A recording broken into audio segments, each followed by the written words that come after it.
Muy buenos días, Canarias. Es viernes y ya saben lo que toca. Empieza Somos Cultura.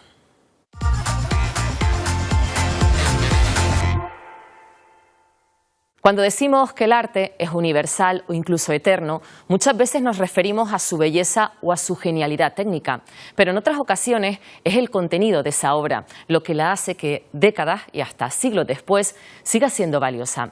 Este último es el caso de Vividoras del Amor, un cuadro que Julio Romero de Torres pintó en 1906 en Madrid y que ahora, 119 años después, sigue teniendo la misma vigencia que entonces. Fue rechazado por la Academia, fue tachado de inmoral y ahora lo pueden ver muy cerca, en la Casa de Colón, en Gran Canaria.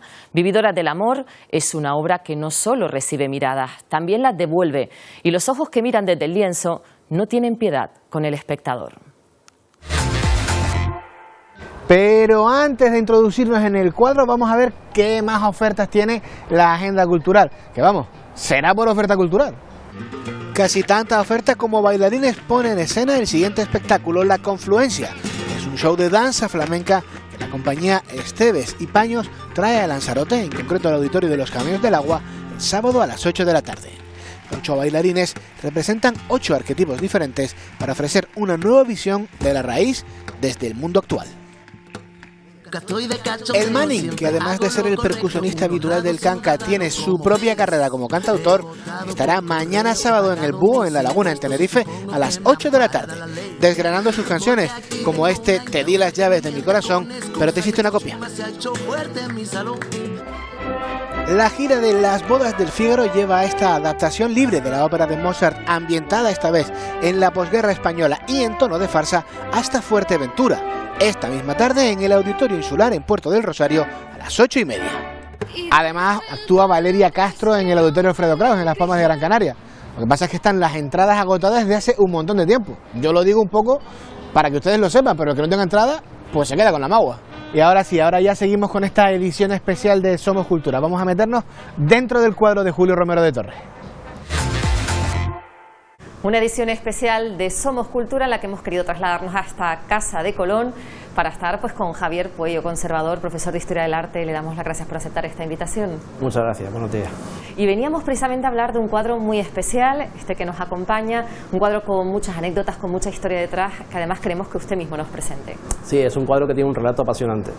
Es un cuadro que se llama Vividoras del Amor, que es de un pintor muy famoso, muy conocido, es Julio Romero de Torres. Es una pieza que pertenece a la fundación de la Caja de Canarias, pero que está depositado en el Cabildo Insular de Gran Canaria, en la Casa de Colón, gracias a un convenio que hubo con el Servicio de Museos y la institución de la Caja de Canarias. Y es una pieza que es fundamental para la historia del arte a nivel insular y a nivel nacional. Vividoras del Amor, ¿dónde tenemos que detenernos desde el punto de vista pictórico en este cuadro? ¿Dónde debemos poner la mirada para entenderlo? Es un cuadro que es interesante porque nada más ponernos delante de él, es un cuadro que te interroga al espectador, porque el artista, el pintor, lo que quiere es que te sientas ciertamente incómodo delante del cuadro. Y hablar de miradas en este cuadro es importante, porque lo que tenemos aquí son, en principio, 3 mujeres que te están mirando. Hay una que te está juzgando directamente, que es la que está en medio, que es un personaje que está tumbado entre 2 sillas. Te mira con una cara de desdén y aburrimiento infinito, porque tú eres un cliente que entra en un burdel. Ella te está mirando, te está analizando, a ver hacia qué lado te remite, depende del dinero, evidentemente, que puedas tener. Hacia aquí, hacia la izquierda de la composición, lo que estamos viendo es que hay una niña con unos ojos tremendos, que te está mirando y con una cara de cierto agobio, por no decir de rechazo de, oh por Dios, otro más. Está sentada, está lavándose su zona íntima, esa diagonal sube hacia arriba, vamos a dejar esa, porque nos está mirando para el final, y arriba tenemos el otro extremo, que es una chica que en aquel momento fue una modelo para Julio Romero de Torres muy famosa, muy guapa en la época, que está asomándose la cabeza, las miradas, los ojos. Tiene una especie de muy cetrina, sobre todo el rostro, tiene una bota que le sale justo por la parte de abajo, que es una bota a la moda precisa de ese momento, que son los 2 extremos. La señora de en medio va a decidir, el cliente, que depende qué posibilidades económicas tenga, va a ir hacia un lado o hacia otro. Sórdido no, lo siguiente. Y detrás es la vida real de esa gente dentro de este espacio. Tenemos un colchón, lo estamos viendo con las líneas rojas y blancas, donde hay un personaje que está sentado encima de ese colchón, tiene unas telas justo encima y lo que hay en su regazo es un niño o una niña. y ahí podemos figurar si está dándole de mamar, no lo sabemos exactamente, pero lo tiene ella. Y la cara es una cara completa de agotamiento que está con el niño, es sórdido. Entonces lo que estás viendo es, te pones delante de la pieza, es una diagonal muy forzada de 4 cabezas, de 4 señoras, una parte que está muy recargada, otra parte muy ligera, y todas menos una te están mirando directamente a ti, a los ojos, porque acabas de entrar en un espacio concreto. Es el interior de una casa, que estamos dando una especie de burdel, un prostíbulo de la época, con lo cual es una situación bastante incómoda para lo que es el espectador de aquel momento. Un cuadro además que tiene 2 detalles importantes dentro de la obra de Romero de Torres, que son las mujeres por un lado y la mirada, ¿no? Julio Romero de Torres lo conocemos todos, más o menos la estética. Esta es una obra de esa primera época, segunda, con lo cual está formándose también su estilo. Tiene unos 30 años cuando hace esta pieza, va a Madrid, le interesa que su arte se promocione y lo que hace es un cuadro que está a caballo entre lo que es el realismo y lo que es el simbolismo. Un cuadro, Javier, que además es rechazado cuando se presenta por inmoral, pero curiosamente se vuelve a exponer con otros inmorales. Lo que buscan los pintores, los artistas de aquel momento es estar en las academias, en las grandes exposiciones, porque es algo relevante para sus piezas. Pero esta pieza, cuando Julio Romero de Torres la acaba, la entrega a esas exposiciones nacionales para que el jurado la valore. Estamos hablando de 1906 y se le rechazan. Y se rechazan junto a otras piezas, pero esta pieza no tiene ningún desnudo, es algo más. Estamos hablando de una condición, lo que es el contexto social del momento. En esa misma exposición había obras, por ejemplo, un desnudo completo de una señora que tenía un cartel en el pecho que era una esclava que se vendía, o sea, por eso no era por algo más. Era porque es un bofetón directo a lo que es la moral del momento, la moral de la época. Todo esto, este juicio que se te hace cuando entras, es inmoral en aquel momento, en aquella realidad, porque posiblemente muchos de los jueces de aquel momento, de los académicos, reconocen perfectamente la escena. Eso es lo inmoral. Aquí no hay desnudos, es la realidad lo que es inmoral. Los que juzgan esta pieza la ven inmoral, porque lo que hace es un contexto real social y es la vida de estas señoras dentro de un prostíbulo, lo que no se podía admitir dentro de las exposiciones nacionales. Esas piezas que se rechazan, lo que hacen es que se van a otra sala de exposiciones en la calle Alcalá.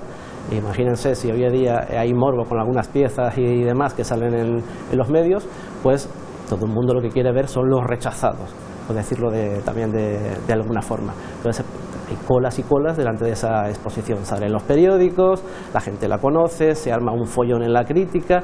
Estamos viendo un momento en el que la modernidad intenta engasarse en ese momento en España. Hay luchas internas en el mundo del arte entre lo que es la academia y los artistas que quieren volar hacia afuera, y dentro de todo ese contexto la pieza luego va a Francia y allí la ve un joven Pablo Ruiz Picasso, que está elaborando en ese momento otro cuadro, porque Picasso era el gran apropiacionista, que es La señorita del Carrer de Aviñó, que era de Barcelona, que tiene como núcleo de inspiración este mismo cuadro que está aquí. Estas son Las señoritas de Aviñón de Pablo Picasso y, como vemos, recuerdan mucho a la obra de Julio Romero de Torres. Romero de Torres la realizó en París en 1906 y Picasso un año después tuvo tiempo de sobra de estudiarla bien. Vamos a ver cuáles son las coincidencias. Empezamos con la composición. Como vemos en un lateral, igual que en la obra anterior, hay una mujer que entra en la estancia. Incluso el pie está en la misma posición que en la obra anterior, en la que citábamos, y con la mano está rodando una cortina para entrar en una estancia. En la estancia vemos a otras mujeres que están inclinadas o parecen acostadas en un primer plano, y luego tenemos en esta esquina inferior a una mujer sentada en la misma posición que la de Torres y que nos miran. Rompen la cuarta pared, están mirando al espectador o al que entra a ese prostíbulo, porque esto era un prostíbulo. Pero ¿qué otras influencias hay en esta obra? Pues también tenemos que hablar del arte africano, porque Picasso en 1906 entra en el estudio de un amigo y ve una máscara fan africana. Se queda tan trastornado que visita por primera vez el Museo Etnográfico en París, en el Trocadero, y ahí descubre la máscara africana, que es muy esquemática y con líneas muy puras. Como vemos en las dos figuras que tenemos a los laterales, la máscara africana es una de las influencias principales. Con todas esas referencias, él va a hacer su propuesta cubista. ¿Pero qué es el cubismo? Tenemos que contextualizar. Estamos en una época, a principios del siglo XX, en la que la fotografía se ha democratizado y ya plantea el mundo tal y como es. Los pintores no tienen que pintar de forma realista. Pero hay una cosa que sí les fascina, y es que la fotografía ha podido captar la secuencia del movimiento. ¿Qué vemos realmente en este cuadro? Aquí no vemos un instante detenido en un espacio. Esto es un movimiento en un espacio visto desde diferentes puntos de vista. Como vemos, no hay perspectiva, no hay sombra. ¿Por qué? Porque cada una de estas mujeres está siendo vista de una forma distinta. Es decir, decíamos que estas pueden estar acostadas y no levantadas, y es que si nos fijamos en el bodegón, está siendo visto desde arriba, desde un punto de vista cenital y no frontal. Pero además también vemos que ella, que es la que entra en la estancia, la tenemos de perfil, con lo cual tenemos diferentes planos en un mismo espacio. Es como un caleidoscopio o como un espejo roto. Esa es la propuesta cubista. Pero incluso eso era anterior a Picasso, porque ¿de dónde toma él esas referencias? Pues de Paul Cézanne. Paul Cézanne ya hacía en sus obras, muchos años antes, esos bodegones con esas perspectivas que parecían que la fruta se iba a caer de la mesa, unas perspectivas inclinadas, porque estaba buscando otros puntos de vista en la obra. Es más, ese carácter esquemático y reducirlo todo a la geometría, porque es la forma esencial de la naturaleza, también lo habíamos visto en la serie La montaña de Paul Cézanne.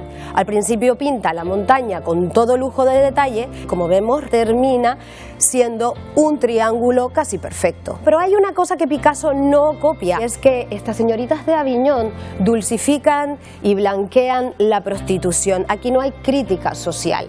Sin embargo, la de Torres sí que fue tachada de inmoral en su momento, no porque apareciera ningún desnudo, sino porque reflejaba que el que entraba por la puerta, al que ellas están mirando, era un acosador o un violador. Entonces realmente lo que censuraba esa sociedad, y tenemos que plantearnos si también la de hoy en día, es que lo que se mostraba era la verdad. Es curioso, ¿no?, que un autor tantos años atrás pusiese la mirada, ¿no?, en una situación y en un abuso, ¿no?, sobre la mujer de hace tantos años. Por ejemplo, cuando la pieza estuvo en el Museo del Prado, que está forma social, la exposición que hubo allí, Carmen Calvo salió haciendo un directo grande de esta pieza, pero aquí esta pieza nosotros en el museo la hemos usado también para denunciar la situación, que es un cuadro que es vigente. En aquel momento se utilizó de una forma también escandalosa, y porque el artista también quería darse evidentemente a conocer y denunciar a la sociedad, pero es que esto lo podemos usar nosotros, esa estética y esa función que tiene el arte la podemos usar ahora para las funciones que tienen los propios museos hacia afuera. La ciudadanía, cuando ve este cuadro, evidentemente cuando termina y sale por la puerta tiene algo más en la cabeza que le va dando vueltas, y eso es fundamental. Javier, hay que decir que estamos en un lugar de conservación, no es un lugar de exposición, y de ahí igual el espectador está oyendo más ruido del que debe, ¿no?, ese sonido. Vamos a explicar un poco también dónde estamos, que este lugar entra muy poca gente y tiene unas condiciones especiales para mantener precisamente joyas como esta. Sí, estamos en el depósito de bienes culturales de la Casa de Colón, que pertenece al Servicio del Museo del Cabildo de Gran Canaria. Aquí la temperatura, la humedad está absolutamente controlada. De hecho, hay más gente ahora mismo en este momento, estamos grabando el programa, y lo que estamos escuchando es la cantidad de aire que tiene que impulsar el sistema para mantener la temperatura y la humedad entre la temperatura entre unos 20 grados y la humedad entre unos 55, siempre. Javier, aprovechando que estamos donde estamos, ¿qué otros tesoros podemos encontrar en estos peines? Afortunadamente tenemos piezas extraordinarias desde el siglo XV y XVI hasta lo que es el siglo XIX y XX. Todas esas estéticas están aquí metidas dentro de estos peines. Y evidentemente eso ya es anécdota. Dentro de los museos tenemos el plan de, evidentemente, salvaguardar a las personas, pero también tenemos uno de las obras de arte. Tenemos un plan de emergencia de obras de arte. Entonces los peines, los más cercanos que están cerca de la salida, evidentemente están por ahí, porque son piezas que hay que salvaguardar, evidentemente. Pues lo dicho, Javier, gracias por acogernos, gracias por atendernos, y a ustedes, como siempre, les dejamos con la recomendación del día. Esta semana recomendamos Las Meninas, el cómic de Santiago García y Javier Olivares, que cuenta y reimagina la creación de la obra maestra de Velázquez. Por sus páginas se asoman el propio Velázquez, la plana mayor de la corte española del siglo XVII, y hasta vemos a Pablo Picasso y su ya comentada fascinación con las máscaras africanas. Así que ya saben, pueden echarle un ojo a este cómic, que fue Premio Nacional en 2015, justo antes de dirigirse a la sala de cine a seguir las indicaciones de Benjamín Santana. Los secretos del mundo del cine han atraído y fascinado a los cinéfilos desde prácticamente el nacimiento del séptimo arte y también a espectadores de todo el mundo. Hay grandes clásicos del cine que han intentado mostrar precisamente eso, los secretos que guardan los rodajes. Quizás uno de los ejemplos más recordados es La Noche Americana de François Truffaut, un clásico que nos mostraba las relaciones muchas veces efímeras que se establecen en una producción, los grandes retrasos que hay entre grabaciones y las esperas o las salidas de tono de los intérpretes. La lista de ejemplos es interminable y recomendamos, por ejemplo, Cautivos del Mal, de Vicente Minelli, donde asistíamos a auténticas lecciones de cómo dirigir. Una película en la que todos son momentos culminantes es como un collar sin engarte, se deshace. Los grandes momentos hay que construirlos. O El Crepúsculo de los Dioses, una bofetada cruel al mundo de los grandes estudios y el desprecio de las grandes estrellas. Verás, los actores hacemos muchas cosas peligrosas.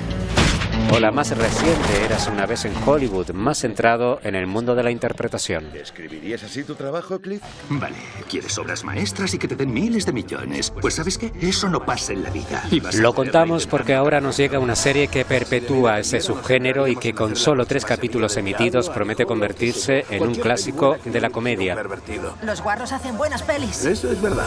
El estudio nos cuenta las aventuras de un gran jefe empeñado en hacer grandes clásicos en un mundo dominado por superhéroes, adaptaciones de juguetes o videojuegos y sobre todo estrellas y directores reales que han venido a reírse de sí mismos y de la industria que les da de comer. Ya hemos visto, por ejemplo, a Martin Scorsese, a Ron Howard o Charlize Theron formando parte de una serie que ya ha entusiasmado por el momento a los cinéfilos y que esperamos sea también un éxito a nivel global. Es buena para siempre. En la superficie. ¡Wow! Todo lo que puedas soñar. Y un perfecto ejemplo de lo que critica precisamente esta serie lo encontramos en nuestro primer estreno.